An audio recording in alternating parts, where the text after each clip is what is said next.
I So have hi, been listening. welcome to Good Noise Podcast here with JanaeSound. We're gonna ask her some questions today. I'm gonna start. So what inspired you to start the project? Um, Janae Sound was started kind of in a moment of like transition. I had just moved from Missouri to Maine and I had just gotten married and I was like, I'm done singing. If it was gonna happen, it would have happened. And Maine is like huge and big and beautiful, but I was so new and I was like, you guys got any karaoke or something out here? It wasn't long at all before I got right back into it. Okay, all right. Oh, wonderful. So, congrats on your newest release, Feared. How do you feel about the response you've gotten to it so far? Thank you, Glory. Yeah. Feared has been so much fun. I was just so honest on that record about fears that I have. And I think right now more than ever, we all kind of like have questions that are, going unanswered. And there's a lot of fear. And so what's fun about that song is that it's upbeat and it's a little dance bop and it makes you feel good. But it's also kind of my way of encouraging people to not let your fear paralyze you and to face it, acknowledge it, and thank it. Because really, my fear that I personified, she just wants me to be safe and take it easy. And that's just not my way. So I thank her for trying to keep me safe. And I'm like, I give you permission to leave so I can go crush these goals I've got. All right. Oh, I love that. Yeah, love it.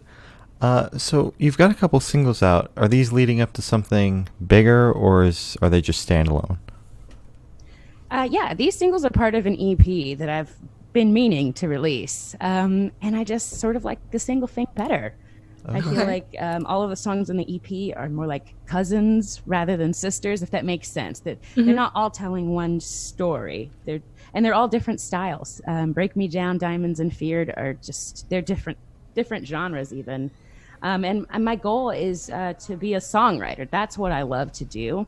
And I used to tell myself like, enjoy performing while you can, because this isn't going to last forever. And I didn't know how right I was. And so I'm really glad that I just didn't focus on the whole like release an EP and then tour to support it. And I just toured anyway and released singles as I saw fit.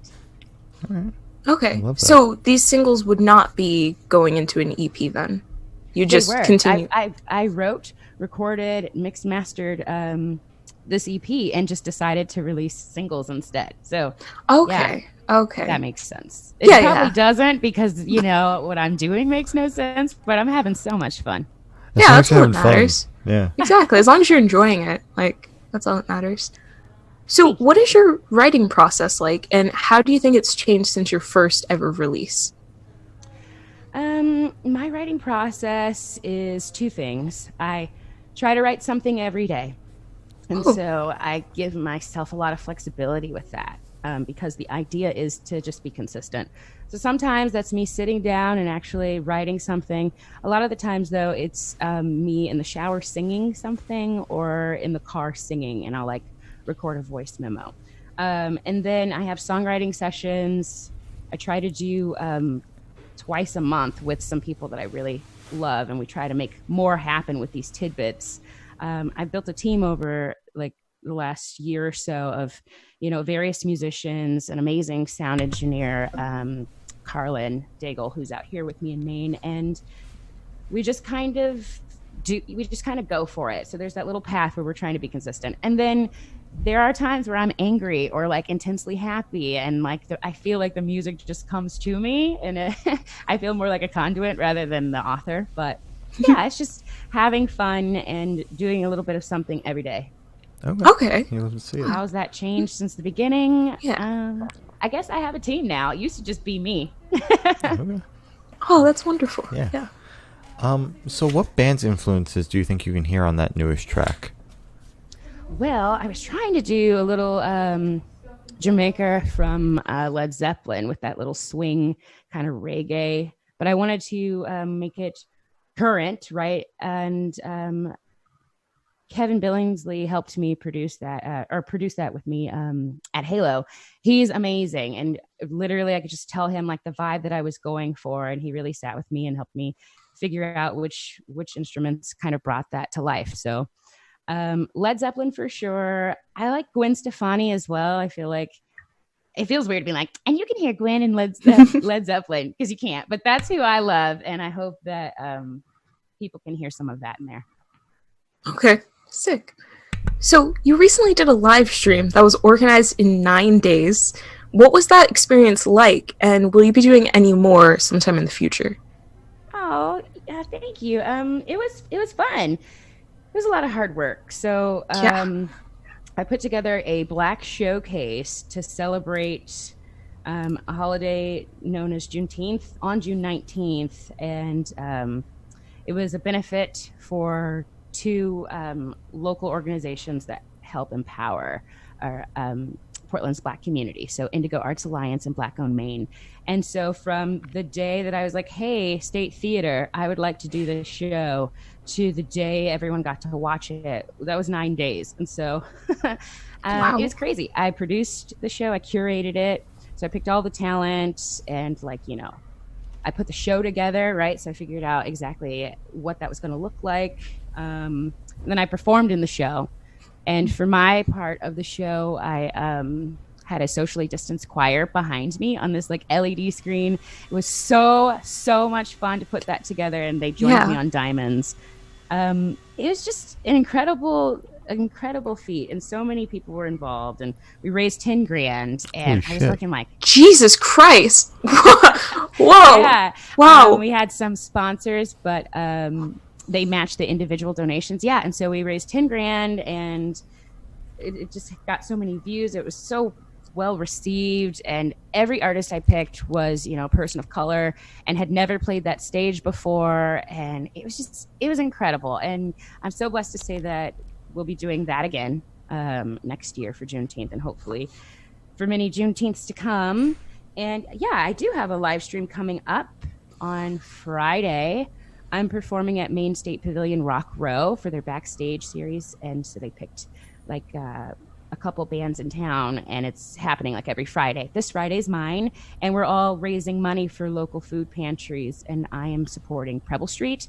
They are involved in caring for our homeless community here in Portland, especially in terms of hunger, right? So it is my honor to continue to be able to perform in this pandemic. This is insane. I'm so blessed that I can do some stuff, and every show I've done has raised money for someone else, and I think it will remain that way.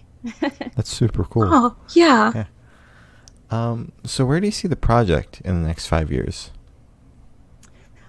The project. Can you tell me what you mean? Like my music or JanaeSound? Sorry. Yes. Yeah. Oh, okay. Sorry. JanaeSound in 5 years. Well, it depends on what's open, right? I would love to tour again. Mm-hmm. Hopefully opening for someone on a national tour would be amazing. I started a nonprofit called Coded by Young Women of Color, and I'll be teaching young girls how to code in Unity. And so that's kind of something I'd love to see grow. And let's see what else. I'm hopefully writing for someone huge.